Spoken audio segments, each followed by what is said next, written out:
Good day, everyone, and welcome to the 12th episode of Savikalpa Sanchaar, our monthly conversation series where we aim to unpack common and current topics on health and wellness. Today, we are honored to have with us Dr. Tarun Sahni. Dr. Sahni is, well, a pioneer is probably the best way for me to put it. But Dr. Sahni, by way of brief introduction, and I'll try my best, is an alumnus of the Armed Forces Medical College in Pune. Dr. Sahni is currently senior consultant internal medicine at Apollo Indraprastha Hospital in New Delhi and also the head of department of Hyperbaric medicine. More particularly, I would say that Dr. Sahni is the pioneer who introduced hyperbaric medicine and hyperbaric oxygen therapy to the country, and he has many accolades, having joined initially the armed forces and the Navy in particular. Dr. Sahni spent maybe the first 15-20 years of his career within the armed forces and was surgeon commander, also advisor to the chief of naval staff, and really pioneered firstly the introduction of hyperbaric medicine within the naval forces before introducing this therapy to the wider public audience for various therapeutic benefits. Dr. Sahni has also worked over the years in the UK and the UAE. He has advised and worked and assisted organizations such as those doing, for example, oil and gas exploration, where deep sea diving is required, and there are obviously certain medical complications that do arise where hyperbaric medicine is of prime use. Welcome, Dr. Sahni, to Savikalpa Sciences. Dr. Sahni, very briefly to start with, first and foremost, can you tell us what is HBOT, hyperbaric oxygen therapy, in a nutshell? Firstly, thanks so much for getting me here and giving me an opportunity to share some knowledge on hyperbaric oxygen. The word hyperbaric oxygen is actually self-explanatory. Hyper means high, baric means pressure, and oxygen means oxygen. So high pressure oxygen is what we deliver.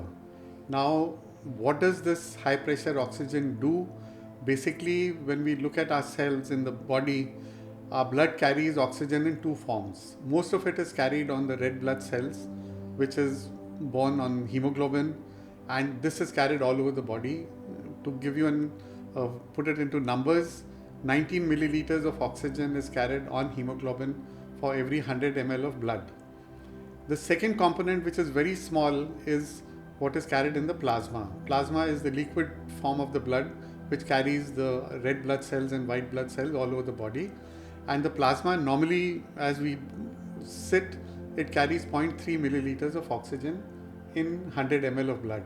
So 19 ml with hemoglobin on RBCs and 0.3 ml in plasma. So when you increase the pressure, what pressure does is it pushes the oxygen into solution. So the pressures at which we treat, we are able to deliver from 0.3 milliliters in plasma, we can go up to almost 6 milliliters in plasma. So this is almost more than 200-300% jump in the amount of oxygen which is now being carried to the tissue. The advantage there is we do not need red blood cells. Red blood cells are carried in capillaries. So conditions like wounds, etc., where there is no capillary network, we are able to deliver oxygen to them in a much larger quantity dissolved in plasma instead of being carried on the hemoglobin. So an alternative delivery method of oxygen to the tissues through plasma, even though we may not be able to get hemoglobin to carry that plasma there. To simplify that, if you look at a normal Coke bottle, there again, because the pressure is increased, there is gas which is dissolved in the Coke which you drink. So when you open the bottle, the gas comes out. So here also we are using pressure to push oxygen into solution, which is carried through to the body like any other product in the blood, and that additional oxygen is responsible for the benefit of hyperbaric oxygen. Understood. Very particularly, you mentioned, doctor, that this can be used in wound healing and particular types of wound healing where there isn't a capillary network. Broadly, could you identify what are some of the most common conditions or disorders in which HBOT is deployed? So historically, hyperbaric oxygen was, conceived by the deep sea divers, and in the Red Sea there was a lot of oil exploration which used to take place. There was Brooklyn Bridge where they were working under pressure to build the bridge which was there. So all these were areas where they were using high pressure to overcome the effects of water to do construction. So there was a chamber So there was a effectively that you chamber went effect under. which was there. So all these people would, some of them at that time we were not aware, and all the learning took place in those early years, but some of them would come back and feel significantly sick after having done their job underground. And over a period of time we realized that what they were suffering from is called decompression sickness, which now we all know divers go for deep sea diving, recreational diving, and they're told that you might get decompression sickness. So the first and most common indication where hyperbaric came in was decompression sickness in divers. Understood. All right. That's the genesis. That is the genesis. That is where it originated. So similarly, like myself, we were in the Navy and we had deep sea divers who used to work. We were on submarines. I was You a submarine worked with the doctor. Marcos as well, With sir? the Marcos as well. So those were the people who would get decompression sickness because of diving, and we would treat them with hyperbaric oxygen. So the genesis started there. Over the years, what we realized was that this same physiological process in where we were treating divers got integrated into mainstream medicine, where we looked at tissues where oxygen was not adequately delivered, which is wounds, and which is diabetic non-healing wounds. There were some kinds of bacteria which are called anaerobic bacteria, which thrive in a low oxygen environment. So we were able to actually directly directly destroy these bacteria which were thriving in a non-oxygen environment. So the genesis started with decompression sickness, carbon monoxide poisoning. Again, the proof of evidence demands that if you have carbon monoxide poisoning, the first line of treatment is hyperbaric oxygen, because hyperbaric oxygen competes with the carboxyhemoglobin molecule and breaks the carbon monoxide away from it and helps in the recovery. So carbon monoxide poisoning, air embolism surgeries, laparoscopic surgeries, cardiac surgeries where they use the heart-lung machine, which they're using it less now, some of them would get air embolism. So air embolism, carbon monoxide poisoning and decompression became the first, indication where hyperbaric has a direct effect. The pressure effect deals with the bubbles which are released either during air embolism or during decompression sickness or the carboxyhemoglobin. Over a period of time, as the experience kept gaining, we realized there were lots of other situations where the tissues were deprived of oxygen. So if you looked at the retina is again a very sensitive part of the eye, which is very oxygen dependent. There's a very minimal circulation there.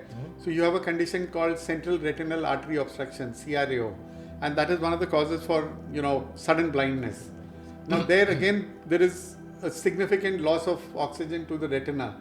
So you started using it for central retinal artery obstruction. Then you have, when you look at ENT, you have a condition called acute sensorineural hearing loss. Suddenly, you've gone for a wedding or you've taken a flight, gone up, come down, and you suddenly find you can't hear in one ear. So that again we realized was because of lack of oxygen to the inner ear, and hyperbaric oxygen found use. So over the period of time, the experimentation of hyperbaric oxygen in different illnesses found different routes and different indications. So diabetic non-healing wound remains one of the largest users of hyperbaric the world over. And in these gangrenes, if you bring in hyperbaric at the right time, you can actually prevent amputations.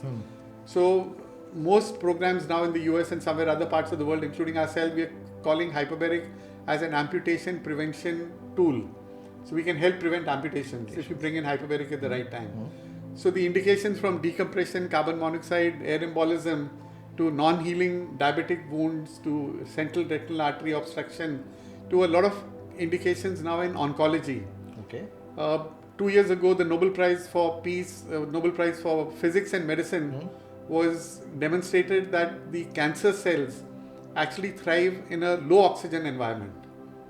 So if you overpowered these cancer cells with hyperoxygen, you could actually slow down the cancer process. Cancer development. So in oncology, there is a very close role we are following now. It's also been found to be what we call a radiosensitizer. So if you're going in for radiation therapy for cancer, and if you take hyperbaric shortly before you go for radiation, then the response of the tumor tissue to radiation is increased significantly. Similarly, as a chemo radius sensitizer. Side effects of radiation, you hear about people have got well, they had cancer in the mouth, cancer got well, but their mouth is still eroded, their bone has broken down, what they call radionecrosis. So there again, hyperbaric found a role. So over the last 4-5 decades, the indications for hyperbaric oxygen have exponentially been increasing and increasing and increasing. And I think that is the reason why there is so much of recognition of hyperbaric across specialities and across institutions and across the world and across India as well. Now integrated into it's integrated into mainstream medical medicine. practice. Into mainstream. That's very useful, sir, because prior only thing that I was aware of was obviously decompression, therapy, medicine, Correct. and the bends effectively. And the right? bends, exactly. The common term that one is familiar with is absolutely. is All the bends. divers know about the bends. There was also a great album by Radiohead, sir, in 1995. I don't know if you ever come across, called The Bends. Bends, yes, which really, I think, popularized the term, at least to laypersons such as us. True, All right, true. Thank you for that, sir. Can you speak a little bit about the growth of hyperbaric medicine, especially in the past couple of years? We seem to hear that this is becoming almost a buzzword. Now there are very specific use cases, very specific indications that you've spoken of, and oftentimes in interventions where you are not finding much success, where there is the use of hyperbaric oxygen. But it seems that there is almost a fad over the past, I'm going to say 12 to 18 months, in which one hears across mainstream media as well, across social media as well, with persons who are so-called longevity pioneers. I'm forgetting the name, like Brian Johnson, if I remember right. Sure. Even some celebrities like Anil Kapoor and others are, kind of speaking about undergoing hyperbaric oxygen therapy. Now, what are they undergoing for? What can you just speak to us about whether or not there is any general medical lifestyle benefits of HBOT? I think with an increased focus on, I'll keep the genesis of this was in, I think, 2020. There was an article in a magazine called The Science, which is a very well-reputed scientific journal. There was an Israeli study where they actually demonstrated that hyperbaric oxygen would slow down telomere shortening. So telomeres with age shorten till they reach a stage when they're no longer viable and death takes place. So this particular study demonstrated that you could actually slow down the telomere shortening and including almost reverse it. So if you are less than 50 years of age, you could actually reverse aging. And Brian Johnson is the guy who's been taking hyperbaric and promoting it across the world. He sits in a hyperbaric room. He has an office desk which he works there. And to some degree, oxygen is good. We all understand that. But these are anecdotal reports. The challenge became moment it got promoted in this whole biohacking, longevity spectrum. The barrier to entry of people who did not understand the science became easy. So you just put up a small room, you say this is hyperbaric oxygen, and you'll become younger, and it costs you nothing, your brain fog will clear away, etc., etc. Because of the lack of regulations, not only in India, even in the US and in some other areas, so the barrier of entry was nothing. You just needed a small chamber. You needed 2 oxygen concentrators, which during COVID we've been using them all over the place. You connected it, you put a guy in, and you told him you got hyperbaric oxygen, and you're getting better. And because of celebrities who came to the forefront, it started gaining popularity, including as we speak. I think there's a small center which has come up next door to you. There are several such which are centers popping up, it seems. They're popping up all over the places. The challenge is, like I said, there's no barrier to entry. You have 15-20 lakhs of rupees, you have a small space, you have a clientele, so you say we are giving you hyperbaric oxygen. The danger to that is, it's not scientifically proven. We may have data 5 years from now, 10 years from now that it actually has a benefit there, and we should use it. But there are safety issues. Any treatment which we give, and oxygen is a drug. Oxygen is not just oxygen in the atmosphere. So oxygen is a drug. It has a dose, it has a duration, it has a frequency, and it needs to be given to the right guy at the right time at the right quantity. Otherwise, oxygen can cause damaging effect. So you can have oxygen seizures, and you can have fire in a hyperbaric chamber. Yes. And there have been 2 instances recently, one in Arizona and one in Alabama, where 2 hyperbaric chambers actually caught fire, and there were deaths which took place. There was a center in Kanpur which had been opened up in October last year. They were promoting it as an anti-aging. The whole chamber burst. Fortunately, there were no deaths, but there was a huge hue and cry because the couple who had set up the center had taken almost over 15-20 crores as advances and promising that they would be able to bring anti-aging in. So it has become a buzzword because there's no barrier to entry and everybody understands oxygen is good. And you see Anil Kapoor, you Google and you see Anil Kapoor, you see Samantha Prabhu taking this, and you say, if they can take it, so can we. But to the scientific community and to the public at large, I think there is a lot of caution which needs to be taken because you're parting with very hard-earned money into an institution with very, I can almost say dubious, track record. So, if you're just a technician or a Ayurvedic doctor or a physiotherapist, this is a science. It takes years and years to learn. So that is why it's become popular because of the anti-longevity, so-called wellness tab which has been put to it. But in a scientific community, that is still not substantiated. And I would be very cautious about using any of these centers for this kind of treatment. As the person who set up India's first hyperbaric oxygen center, I believe in 1996, so almost 30 years back or thereabouts, and also as the founder and president of the Hyperbaric Society, Oxygen Society in India, I think these are very, very valuable words, and I think we should all exercise some caution because if I were to summarize what you said, first and foremost, hyperbaric oxygen is not a shortcut to eternal life, which seems to be the first thing that everybody is chasing when it comes to the promotion of this. And also you mentioned that one particular thing that you during COVID, brain fog, fatigue, sort of chronic fatigue. Are these also sort of, if I can term them, minor indications that hyperbaric therapy can be used for? The science is evolving as we speak. Like I said, some of these are anecdotal reports. Hyperbaric per se is an anti-inflammatory. So it reduces inflammation. So if it reduces inflammation across the body, it's not localized to certain areas there. During COVID and post-COVID, in India, we were not so impacted by the long COVID or the post-COVID syndrome. But in the US, etc., where I have a lot of friends and colleagues, there has been a lot of post-COVID syndromes and brain fog there. Yes. There are claims saying that it helps you overcome brain fog. It takes away fatigue. There's a condition called chronic fatigue syndrome, CFS. There, hyperbaric has a role. But like I said, these are all anecdotal reports and it still is a research tool. So when you look at the indications for hyperbaric, so you have what we call mainstream evidence-based indications which will be reimbursed by insurance globally, etc., etc. Nobody will challenge you. Then you have something what they call off-label. In the US, it's a word come out of the US. Yes. So what off-label means is that there are conditions which are still being researched and being worked on, and maybe over a period of time they will either get included in the evidence-based or they'll get thrown out of the window. And one such condition which came in and one condition which went out. So you have what we call traumatic brain injuries. Now that is roadside accident, young guy on a motorcycle gets an injury, he is incapacitated, he's unable to move. Now traumatic brain injury was an area where, I work at Apollo Hospital, we are a tertiary care hospital, and we had a lot of these young kids who would come in, 20, 30, 40, most productive years, most vulnerable group when you came into road accidents. And we carried out a study with hyperbaric oxygen as one of the tools for neurorehabilitation. The study was published in the British Journal of Neurosurgery, and it's now almost accepted as an indication for hyperbaric oxygen. All right. So what came in initially, it was not on the evidence-based list, but now these are indications of promise which are coming in.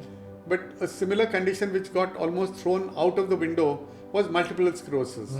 Now, multiple sclerosis, there's a whole issue of New England Journal of Medicine in the 1980s, 1996, 98, which talked about hyperbaric oxygen being the panacea and multiple sclerosis will be cured. But over a period of time, deep studies were done, across the world, and we definitely proved that MS will not be cured by hyperbaric oxygen. You may wax and wane because the disease is such. So research is going on. Some of these conditions may come into mainstream medicine as evidence-based, but some of them will actually get thrown out. But like I said, if you exercise caution and you speak to the right doctors and your right colleagues, then you will get the right interpretation for it. And if you still want to experiment, then experiment. But that is not the rule. Understood. Understood. So that should you have to exercise you have to discretion. exercise that discretion in that. As you may be familiar, sir, we at Savikalpa are keen to understand what is the application of cannabinoids, the therapeutic molecules found in the cannabis plant, especially when it comes to their anti-inflammatory activity and global anti-inflammatory activity at a systemic level. Sure. The other area where we find there to be some significant applications are in neurological disorders. You mentioned that hyperbaric oxygen medicine can be used, and I'm using the word medicine because you said that it is actually a medicine. It's not just an element effectively, true. or just air. That it can be used for neuro rehabilitation in the case of traumatic, let's say, injury, right? Road accidents or otherwise. Are there potentially neurological disorders and conditions also in which hyperbaric oxygen can potentially play a role? So there is an entire data which is being developed as we speak in some kinds of neurodegenerative disorders. So you're looking at dementias, you're looking at Alzheimer's, and you're looking at Parkinson's as three main neurodegenerative disorders, where they've now been able to identify some components which we initially believed were irreversible.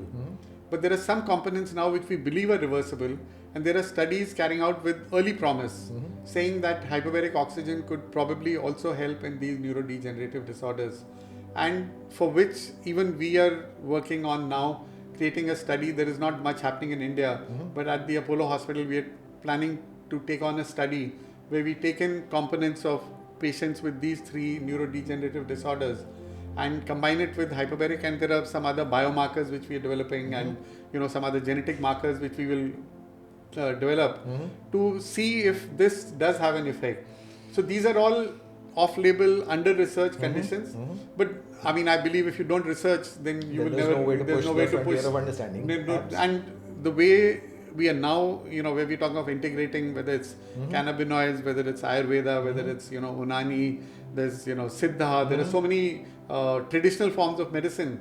I mean, now there exists a platform where you can actually evaluate them in a scientific manner. And if you can evaluate them in a scientific manner and they pass the test and they prove themselves to be good, then we see no reason for not integrating them. There is a possibility for this integrative sort of approach of having complementary therapies coming together. Absolutely. And even for hyperbaric medicine to be an adjunct to other interventions, right? Absolutely. Just for you to ameliorate or overall improve the treatment outcomes. So there is also an adjunct role when it comes to introduction of absolutely. I mean, it's an add-on. Even now we are saying we are an add-on to mainstream medicine. We are only standalone for decompression sickness, air embolism and carbon monoxide. Those are the on-label approved. Those are the ones where hyperbaric is the treatment of choice. All the others we are supportive, adjunctive to all the other standard forms of medicine which take place.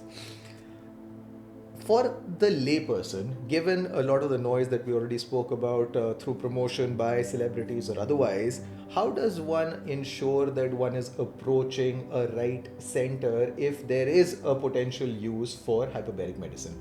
Are there any standards? Are there any accreditations that one can look out for just to ensure that you're going to an certified approved center with the right trained, let's say, physicians, medical personnel?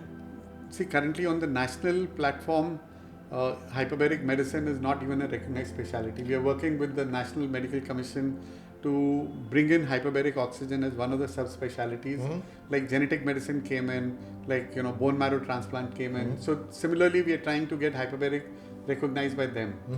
The CDSCO, which certifies medical equipment, they have now included hyperbaric chambers as one of the medical devices which need to be certified by the government, and there are protocols for that.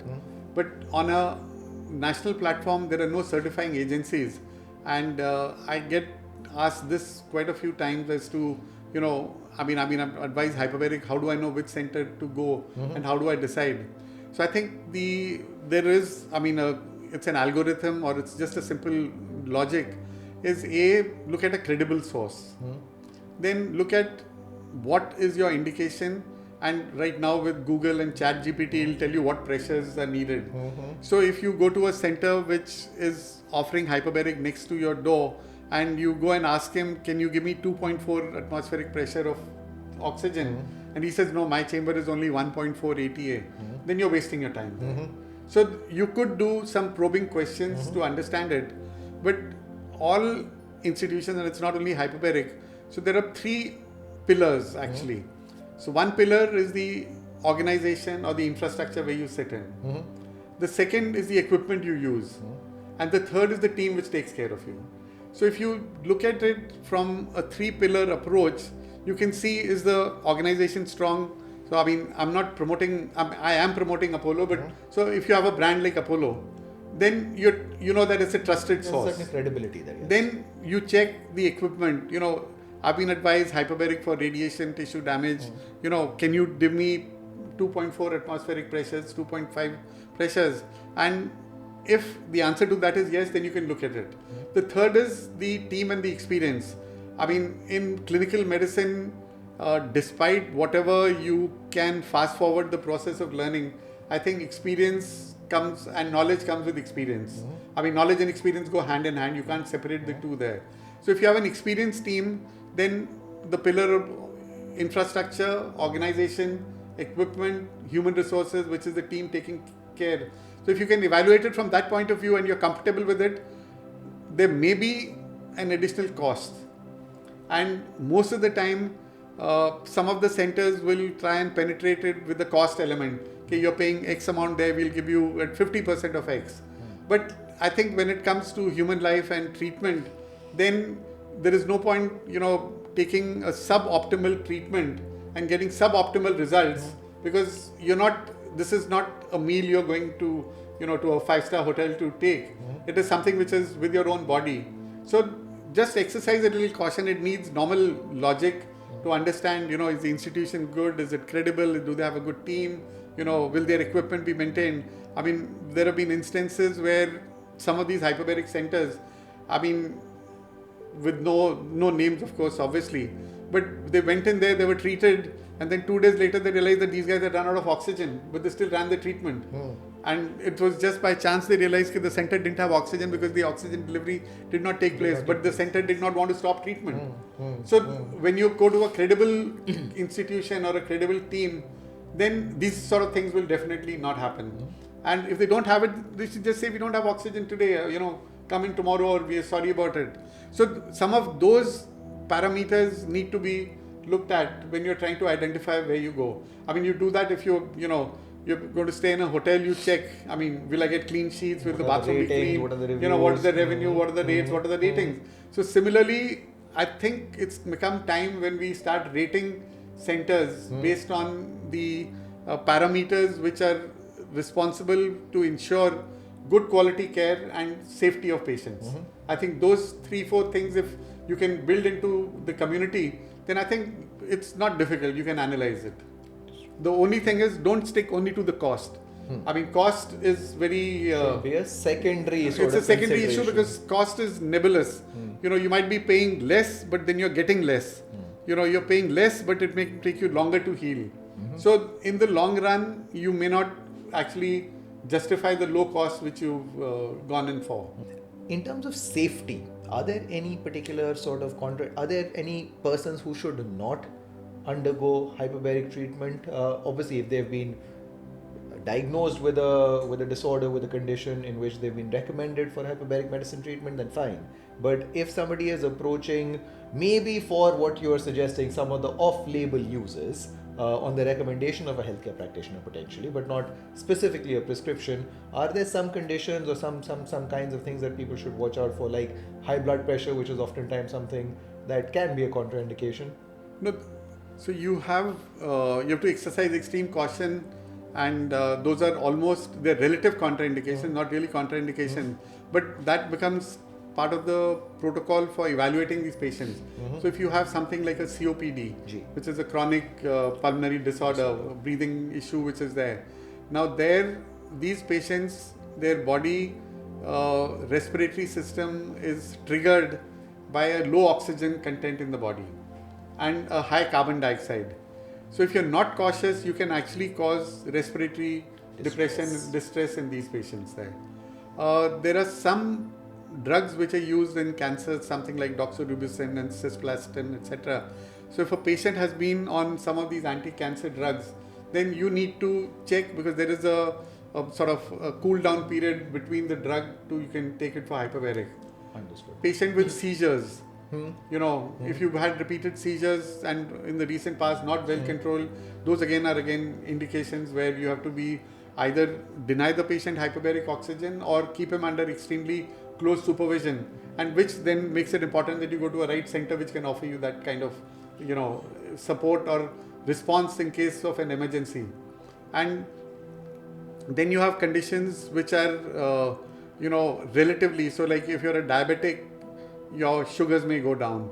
So if a center is not prepared for it, suddenly during hyperbaric, and it's happened to one of the centers, your sugar will go down, you're perspiring, and they'll pull you out, and they never realize that you are a diabetic, and you came in a hurry, you took your insulin, but you didn't eat. So hyperbaric, because it increases the metabolism, so your sugar drops.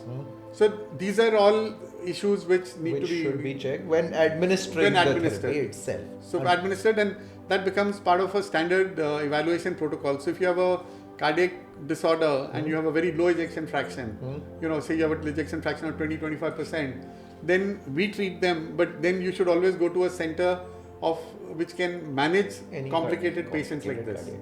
So that may arise potentially. Which may arise potentially. So those become some of the no's, where you may take hyperbaric, but it has to be extremely cautious, and that is part of where the learning comes from, the knowledge of practice of hyperbaric. And some of these smaller centers, it'll take them a while to reach there. But the public should be aware that there are some conditions, where you may not be ideal student or an ideal candidate for hyperbaric oxygen. For this intervention. Understood. Just very specifically, what does a session entail when you are going in for hyperbaric therapy? How long is it? What does the chamber look like? Is it similar to, for example, going into for a CT scan or for getting an MRI? Like, can you just explain what the session is? Of hyperbaric oxygen takes place in what is called a hyperbaric chamber. Now the hyperbaric chamber is a closed space because we need to increase the pressure.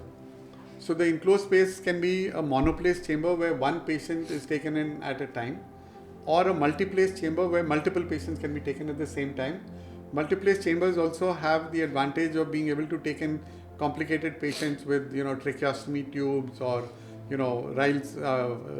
feeding tubes, peg tubes, catheters, etc. So you have monoplace and multiplace, and you can take hyperbaric in both of them. The typical treatment has 3 phases. One is the phase when you increase the pressure. It's something like going up in an aircraft. You get into an aircraft, the door closes. Here also the hyperbaric chamber, the door closes. The pressure is increased. Even in an aircraft, you're flying at 30,000 feet, but the pressure inside the aircraft is about 7,000 to 8,000 feet. So there is an increase in pressure. Here the pressure increases significantly higher than an aircraft. So there is a phase of increase in pressure, then there is a treatment phase, and then there is a decompression phase where you reduce the pressure and you bring them out. This whole cycle typically lasts 90 minutes. All right. And out of which at least 60 minutes of oxygen you would get, maybe 60-70 minutes. In a monoplace chamber, usually the chamber is pressurized with 100% oxygen totally. In a multiplace chamber, the chamber is pressurized with air, and you get a mask through which you breathe, and 100% oxygen comes to you through the mask. The logic of delivery of 100% oxygen is identical in both the methodologies. Treatment is usually 90 minutes. It could be even up to 2 hours, except for decompression sickness, where you could have treatment cycles which take 4.5 to 6 hours. There, treatment causes no pain. There is no anesthesia. You're fully conscious, like you sit in an aircraft. You could step out after the treatment and go back home. You could drive a car and go. All right. So from that point of view, that is an absolutely safe methodology. So 90 minutes, the number of sessions which are needed depend from indication to indication. So if you have a problem, non-healing wound, you may need up to 40 days of hyperbaric oxygen. If you have an acute And gangrene, if I may, the frequency would be daily? it's daily. It's Most daily. places in the world, I mean, it's daily. Even we do it at 6 days a week. Some places they do it 5 days a week. But 6 days a week, with the 7th day usually kept for maintenance, infection control, safety checks, etc., etc. So 6 days a week, 90 minutes a day, no pain, no anesthesia. You walk in as you do and you walk out as you do. There are precautions, like we would want you to wear cotton clothing, remove any electronic gadgets with you, because they are not tested for oxygen in high pressure. We advise you not to take perfumes and things which could cause, because of the increase in pressure, they can have a toxic effect to some degree. But otherwise, the treatment is safe. And so 90 minutes, number of treatments depending on what indication you have, and it's done once a day and repeated for the number of days which is needed there. All right, understood. So you've been an avid sports person. You've been a national level squash player. You also run a squash coaching and training center in Noida in NCR. And I understand most recently, obviously currently, golf is also a passion. For sports person, is there a particular application when it comes to peak performance or enhanced performance and hyperbaric oxygen? So there are now reports of hyperbaric oxygen helping you recovery. So if you have injuries due to sports, then hyperbaric can help. Also, contact sports like rugby, football, which are intense sports, and there the amount of lactic acidosis is significantly higher. Lactic acidosis is responsible for the fatigue which sets into your muscles. So there hyperbaric oxygen has been found to help remove the lactic acidosis faster. So your recovery and fatigue from a sports purpose is enhanced. Understood. So there is this application in elite sports, In elite sports and recovery. recovery is there. This is still being researched, and almost all the top athletes have used hyperbaric or are using it, including the current Wimbledon players, etc. But there is still unsubstantiated. So, it's not something you'll find in a medical textbook that if you have a sports injury, you use it. So this still forms somewhere in that zone of biohacking, recovery from this thing there. But it's being used, and with fairly satisfactory results which are there. That are recorded. Dr. Sahni, thank you so much. This has been a very, very insightful session. I think you've helped us demystify some of the common, let's say, understandings and misunderstandings about a treatment which is gaining more and more awareness and credence today. So thank you so much for your time, and we are very hopeful that this enables the wider audience listening in to understand some of the nuances, the benefits, and also some of the precautions that should be taken when assessing hyperbaric oxygen therapy as a potential means to enhance their treatment outcomes. A big thank you to our audience as well for joining us on our monthly conversation series. We look forward to being back once again next month with another topic and another conversation that matters and that helps improve health and healing outcomes. Thank you.